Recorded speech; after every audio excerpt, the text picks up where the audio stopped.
Hello guys, in this video I will show you how to activate Sololearn Pro.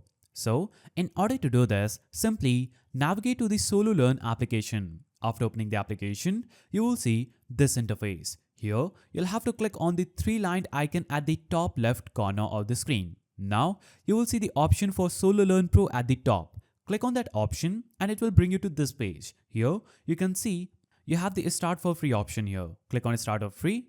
Click on it again. Now choose View All Plans and see whether you want to get the Sololearn for an annual subscription or a monthly subscription. So you'll save 40% on the annual subscription. Choose a subscription that you want and click on Start My Free 14 days. This will take you to the payment page where you'll have to basically complete the payment.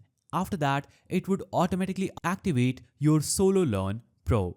So that is how you activate Sololearn Pro. If you found this video helpful, please don't forget to give it a thumbs up and thanks for watching.